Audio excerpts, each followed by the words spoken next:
So, exploring life as a child and having fun is what this episode is all about. We're going to be exploring childlike or childish in a spiritual sense. So, welcome back to Enthusiastically Spiritual. This is spiritual tip number 8. ocho. Hey, Tom.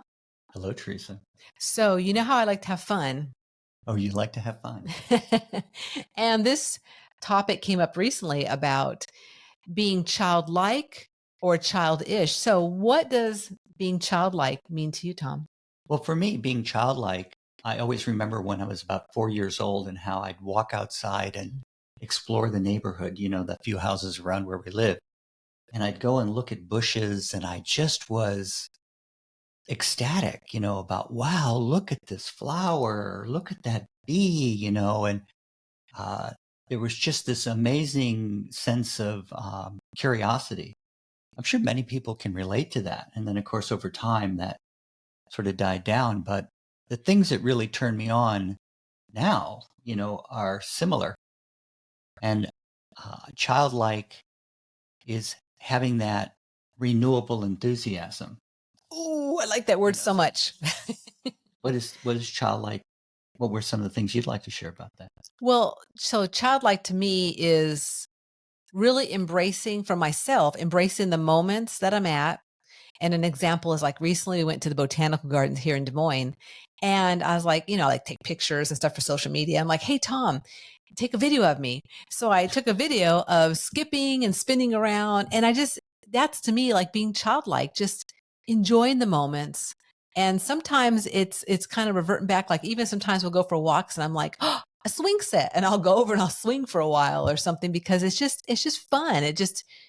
I feel like invigorated. I feel like I'm like renewed when I'm more childlike because of the fact that I'm embracing that part of me that I don't get to embrace all the time. So that's what childlike to me is. Yes. And as we go through, that we're sort of talking about cycles of life, the 7-year cycles. And from 0 to 7, our basic personalities formed. And from 7 to 14, we start programming our intellect and going to school and so forth. And there is a point, from 7 to 14 where we kind of look around and see that it's cool not to be committed to life. It's cool not to get fully involved. And, uh, that I've raised 2 sons and I watch them go through it as well. It just seems to be something that we all pick up from the environment.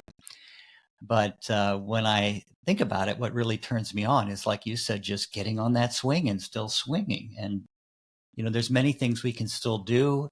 Uh, even if you can't, get on a swing, like, you're a bit past it. I mean, it's just feeling the joy of the morning or feeling the joy of watching the birds in the backyard or something like Well, that. and I'll say too, what just comes to my mind as you're saying that is it's almost summertime here in the northern hemisphere. So like for us in our small town, it's going to the Frosty's place and just getting a little ice cream cone.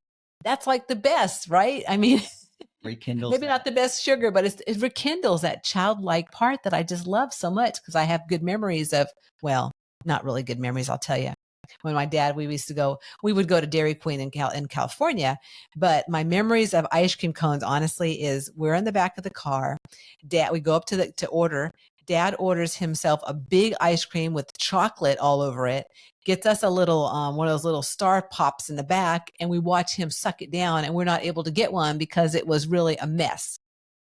Well, but what are you going to do about that? I'm going to go and I'm going to go have a dipped cone now and enjoy it. Well, there you go. Wow, Cheers, Dad. There's a solution. And Just that's a my matter of timing. That's a matter of timing, but so it wasn't that bad of a memory. But yeah, it was a memory from my past when I was a young kid. So now what do you feel? I think you were going to go there, but how would you describe being childish? Childish. Well, that's a different energy. So being childish to me is it's going from an immaturity. It's someone that's like has maybe the Peter Pan syndrome and hasn't really grown up and treats life more of an immature kind of fashion. Now, what's an example of that? What would be your tendency? What would be my tendency? Because it seems like you know what my tendency is. I don't know. I'm looking. Because I'm looking at him going, I think he knows something I don't you'd know. be comfortable sharing with others. To be childish, maybe it's like sometimes when an energy moves in, I throw a little tantrum or something. Oh, Is boy. that where you were going, Thomas?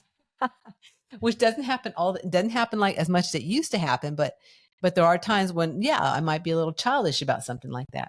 Yeah. And what about you? What is childish or an example you have? Well, probably wanting more attention than, my allocated spot energy. So that's, or trying to push things before their timing. That's kind of a bully, childlike. I'm not a bully. Childish. I'm a really nice guy, but, or feeling sorry for myself. That's childish. That's probably the biggest one. If I'm going to waste time feeling sorry for myself rather than going, okay, what's the solution? Let's snap out of it. Let's move forward. Let's, no matter what's happened to me in the past and who did what to me. So what am I going to do about that? Okay. Yeah. And next. And anyways, but that takes a bit of practice because in our environment, there's a lot of reinforcement for the victim in society. Ooh, I like to suffer. Yeah, well, there's a lot of prestige. Being the victim, you get a lot of attention. So from a spiritual perspective, how does one set oneself up to become a victim in a situation? So anyways, those might be some examples, but I'm sure that the listeners out there and the folks who are viewing this on YouTube can probably come up with ideas about, what's more childish or childlike, and what's more childlike. One that just came to mind was kind of wanting more than your fair share.